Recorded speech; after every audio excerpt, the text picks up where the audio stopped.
everyone. In this video, we are going to discuss and revise adjudication. Now, all of us understand that entire GST is based on self-assessment. When we say it is based on self-assessment, obviously, there is a requirement that department has a control over self-assessment to check whether there is any non-payment of taxes. For that, government has given them power under section 73 and section 74. Now what do these two sections represent?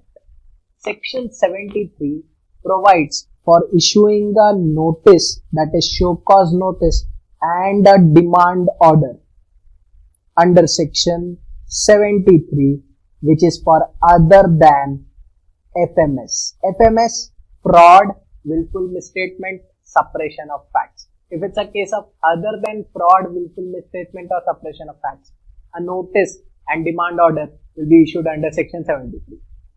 For section 74, again deals with show cause notice and demand order in case of a fraud, willful misstatement or suppression of facts.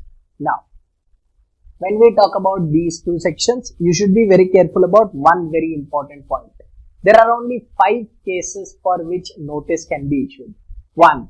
Non-payment of tax. 2nd. Short payment of tax. 3rd.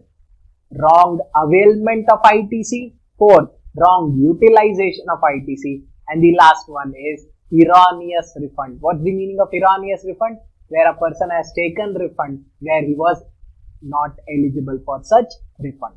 Now, there's a time limit.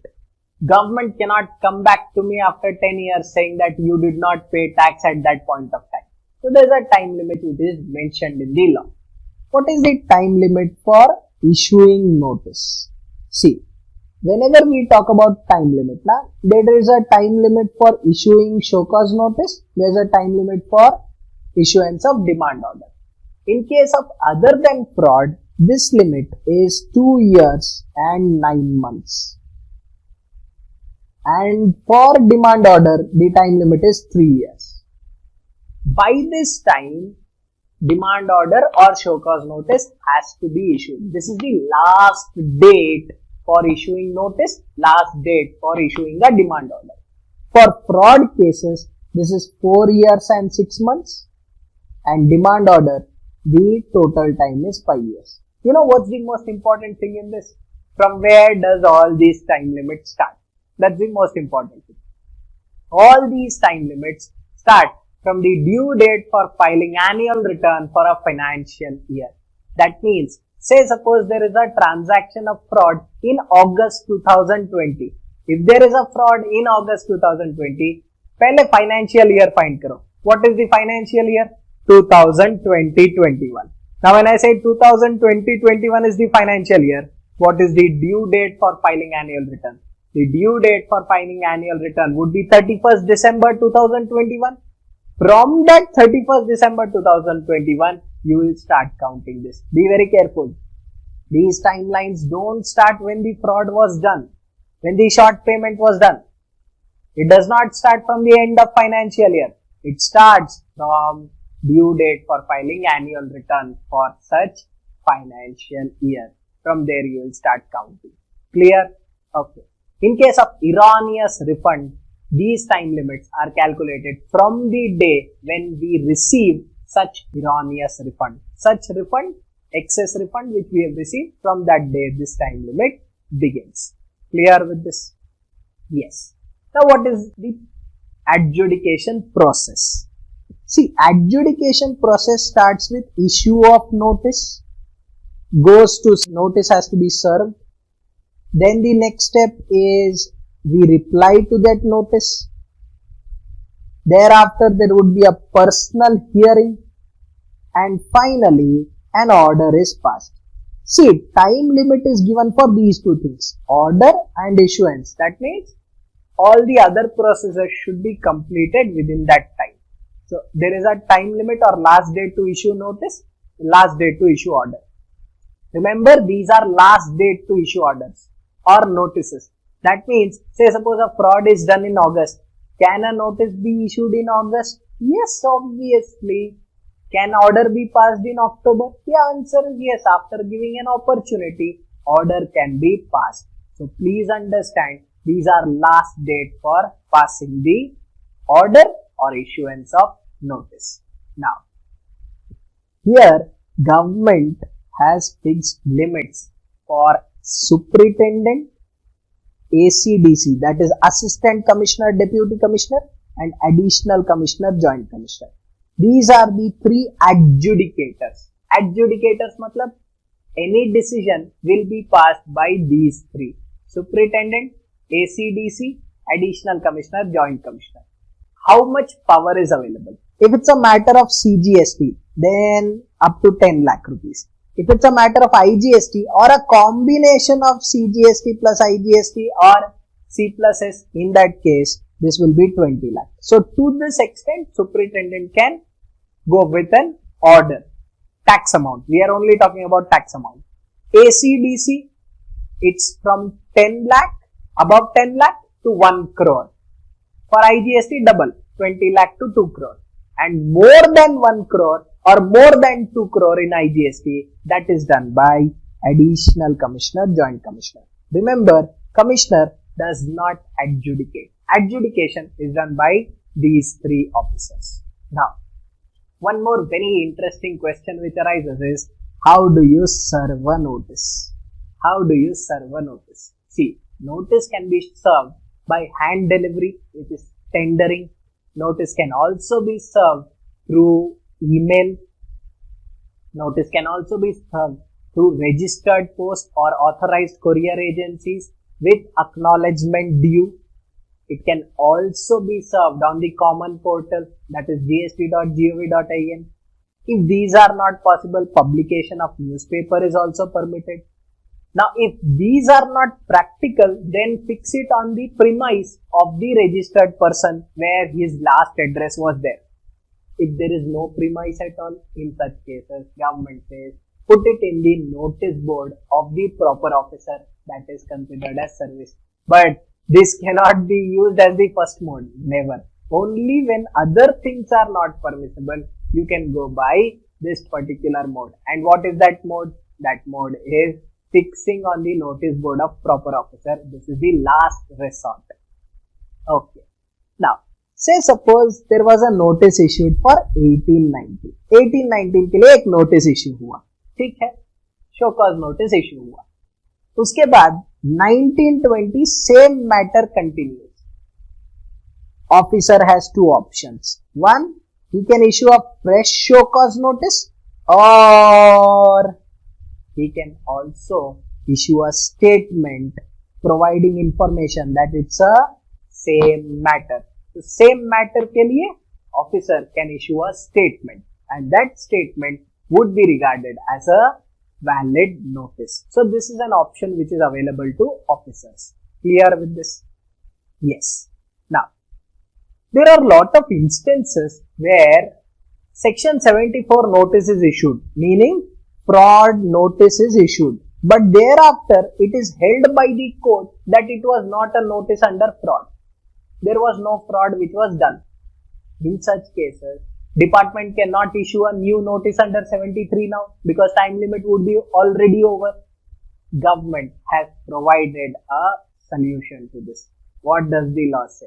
The law says if notice under 74 is held to be invalid, that means there is no fraud by a court. If it is held by a court that it is invalid, in such cases, it would be deemed that the notice was issued under other than fraud, that is Section 73. So, if a notice of 74 is held to be invalid because of no fraud, in such cases, it would be deemed that the notice was issued under 73. So that at least government gets revenue for last 3 years.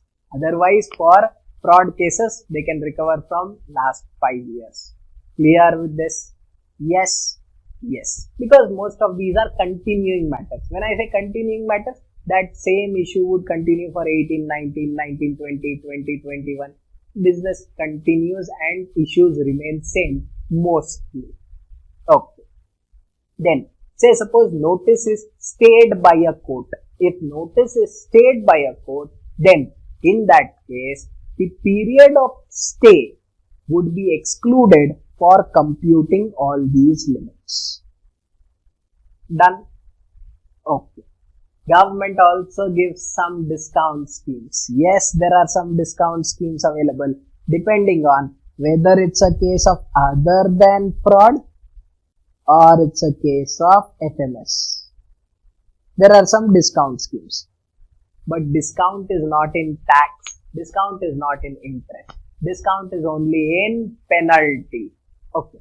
Let me first tell you what is the maximum penalty. See, the maximum penalty which can be charged in case of other than FMS is 10% of tax or 10,000, whichever is higher. This is the maximum penalty which can be charged for other than FMS. Now for FMS, this is 100% of the tax. This is the maximum penalty which can be charged. Correct? Clear with this? Okay. Now government is giving some discount in penalty. Don't forget that discount is only given by government on penalty, so that you can close the proceedings before it reaches court and expenditure has to be incurred. Now, say suppose a person pays entire amount of tax, interest and applicable penalty before the show cause notice. Before the issuance of show cause notice, the person has paid tax, interest and applicable penalty if any. In such cases, if it's other than FMS, nil penalty. Oh, wonderful. Nil penalty. And if it is a case of FMS, then 15% of the tax. 15% of the tax. That means discount is 85%. What is the maximum penalty? 100. And government is saying pay only 15%. It's a good scheme. Then if you pay within 30 days from service of notice, 30 days from the service of notice, if you pay, for other than FMS, it's nil. For FMS, it is 25% of the tax amount. And say suppose government gives you one more alternative, and that one more alternative is within 30 days from communication of demand order. 30 days from communication of demand order. In such cases, for other than FMS, there is no relief. But for FMS, 50% of the tax. Government is giving a relief of 50% on the penalty. I again repeat, don't forget the benefit is not on tax and interest. Plus, you should pay tax, interest and applicable penalty, that is reduced penalty, has to be paid. Only then this is available. Now, one important thing. This other than FMS, you can see nil and nil. This nil and nil benefit is not available in case a person has not paid self-assessed tax. Self-assessed tax has not been paid. That means he is saying that this much is what I have to pay. If he has not paid that self-assessed tax for 30 days from the due date, say suppose August month, what's the due date? 20th September. For 30 days he has not paid this, then he has to pay penalty. Relief of nil and nil will not be available. He has to pay it. But tell me one thing, people. Will this be paid voluntarily? No. CBIC has clarified that this penalty is applicable only when show cause notice under section 73 is issued for non-payment of tax for more than 30 days. If you have not paid tax for more than 30 days, department will issue a notice, then you cannot claim a relief of nil and nil. Remember, you cannot claim a relief of nil and nil in such cases. Clear with this? Yes, the self-assessed tax not paid for more than 30 days. In such cases, 73 relief is not available. Okay. Now talking about section 75. See, what does section 75 deal with? It deals with common points which are applicable for both section 73 as well as section 74. Common points. What is the first common point? First common point relates to prosecution. just because you have paid all these amounts does not mean criminal proceedings cannot be started against you. आपने tax interest penalty भर दिया, अब you cannot go ahead and say that I have already paid tax interest and penalty, criminal proceedings, that is imprisonment or jail proceedings, cannot be started against you. That is not permissible. Prosecution is separate, civil proceeding is separate. Tax interest penalty is civil proceeding. Criminal proceeding can still be initiated or started. Okay. Second is with regard to connected persons. Now connected persons, say suppose I was a person against whom notice was issued. There was truck driver and truck owner who were carrying those goods. So they also become connected parties to this notice. If I am given a relief, मेरे खिलाफ case खत्म हो गया है. In such cases, the case is over for all such connected persons as well. So this relief is available to all the connected persons. Clear with this? Yes. Thereafter, the third point is how many adjournments are allowed. Adjournments, tariq pe tariq. Now the adjournment has a limit. There are 3 adjournments which are permitted. 3 times you can call for adjournment or pushing the hearing, personal hearing to the next date. That is allowed 3 times to each party. Now, fourth, when we talk about interest, interest is mandatory even if it is not mentioned in the notice. But the same does not apply for tax and penalty. Tax and penalty will apply only if it is in the show cause notice.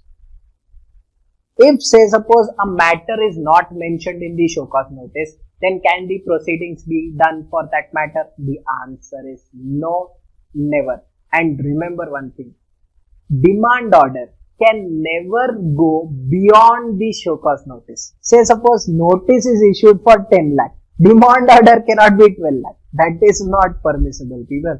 It can maximum be to the extent of show cause notice. It can be favorable to me, it can be favorable to department, or it could be a mix of both.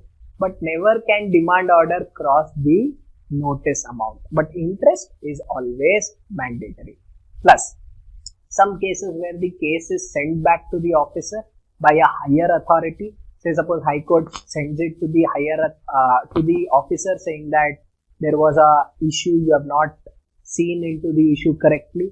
In such cases, that officer gets 2 years time to dispose that particular case and pass a order. Yes? Okay. One very important section is section 76. Now what is this section 76? Listen to me very carefully. Section 76 deals with amount collected representing as tax.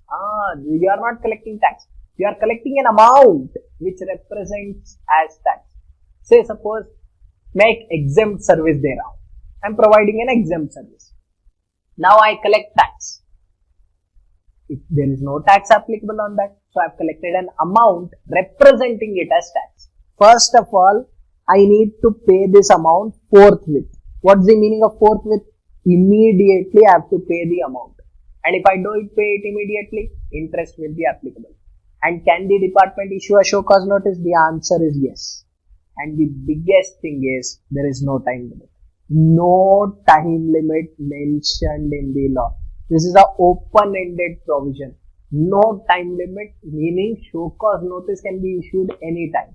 But once show cause notice is issued, demand order to be passed within 1 year from the issuance of show cause notice. So show cause notice does not have a time limit, but demand order has a time limit. Clear? Okay. Then we have section 77. Section 77 basically deals with a case where you have paid C plus S instead of I, and you can claim a refund of C plus S after paying IGST. Yes, and similar provision is section 19 of IGST. Then we have section 78 and 79 which deal with recovery. 78 talks about initiation of recovery. 79 talks about modes of recovery. See, officer has passed a demand order. You have two options. One, to pay the liability or go for further appeal. If you go for further appeal, no problem. But if you don't go for further appeal, officers will initiate recovery proceedings. And recovery proceedings can be initiated after expiry of 3 months from the demand order. Be very careful. You will find this 3 months even in appeal provision, that appeal has to be filed within 3 months plus condonation can be allowed. But that 3 months and this 3 months is linked. Government has one power where in case there is a person who might run away, in such cases, they can go and recover within the period of 3 months as well by passing a written order. Now, for the purpose of recovery, whenever we talk about recovery can be done from the person or any of the distinct persons. Like Karnataka branch has done a fraud. In that case, recovery can happen from Maharashtra branch as well. The law is very clear on that side. Recovery, there are various modes. You can recover it through adjustment of any amount which is there with you as an officer, or garnish order, that is issue a notice to the bank freezing of accounts, or it could be a case where you recover it as arrears of land revenue, which is called as certificate proceedings. You give a certificate to the district collector and district collector will recover it. Otherwise, the proper officer can go and sell the properties, detain and distrain. That is also possible. In case of liquidation, yes, in such cases, official liquidator will be informed that this is the amount due to government and this is what we have to receive. So, if there is a surety, then recovery can happen even from the surety, the person who has assured that in case the other person does not pay, I will pay. So all such methods can be used by officer, and the worst part is there is no order given. They can use any method at their discretion. It is giving them lot of power. And say suppose you are not able to recover the entire amount, then it will be shared between central government and state government. Say suppose due was 10 lakh and 10 lakh. If you recover only 5, then both will share 2.5. The law has clearly provided for it. Then we have section 80. Payment of tax in installment. Installment scheme is also available. You get EMI now. Today the time is of EMI. Government also give EMI option. Commissioner can give this to a maximum of 24 installments. But if you don't pay one installment, then in that case, you have to immediately pay the entire amount. This is to stop recovery proceedings. I take some time saying that give me 24 months, I will pay entire dues along with 18% per annum interest. Very high interest. Along with 18% per annum interest. But this is not available in some cases. One, say suppose there is already a recovery proceeding going against that person, he cannot claim for installment. Second, if previous financial year it was not allowed, in that case it will not be allowed this time. And if the amount is less than 25,000, this scheme will not be available. Okay. Then we have section 81. Now section 81, some transactions will be regarded as void. Like, I have evaded tax. मेरे से recovery करना है. I have a property. मैंने क्या किया? I transferred that property to someone else free of cost. So that recovery cannot happen.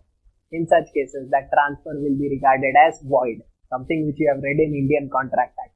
But remember, if it is in good faith and for full consideration, then it will be considered as a valid transaction. Then we have section 82. Section 82 deals with liability first charge. Government has first charge over all the assets subject to insolvency and bankruptcy code. So first, whatever is mentioned in insolvency and bankruptcy code, that amount will be paid. Thereafter, government dues will get a priority. And finally, section 83.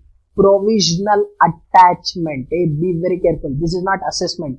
while reading the question paper read it with open eyes. Provisional attachment of the property. Now, see, all this will take time. All this meaning issue of show cause notice, personal hearing, service of notice, all it will take time. During the pendency, attachment of assets is permitted so that the other person does not sell off these assets. So during the pendency of section 62, 63, 64, 62 is best judgment in case of non-filers, 63 best judgment in case of unregistered person who was liable to register or cancellation, 64 summary assessment, 67 in case of inspection or seizure, 73, 74. In such cases, during the pendency of the proceedings, the officer can attach the property of the registered person. This attachment will be valid for 1 year. 1 year के अंदर case close करो ना, complete the entire proceeding and close it. It will be valid only for 1 year. After that, it would not remain valid. So 1 year is the time limit which is allowed for provisional attachment. And can I raise an objection? The answer is yes. An objection can be raised by the person against whom this is done, saying that this is not good, I am not going to run away, neither I am going to sell any assets. Plus, if it is perishable goods, in such cases, it will be released if you pay the amount due or value of perishable goods, whichever is lower. If you pay that amount, then those perishable goods will be released. That is also provided in section 83.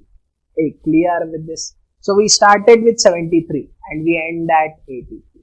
What have we discussed? 73 show cause notice, 74, 75 common points, 76 amount collected representing as tax, 77 wrong place of supply, 78, 79 recovery, 80 installment, 81 transfer being void, 82 first charge, 83 provisional assessment. Clear?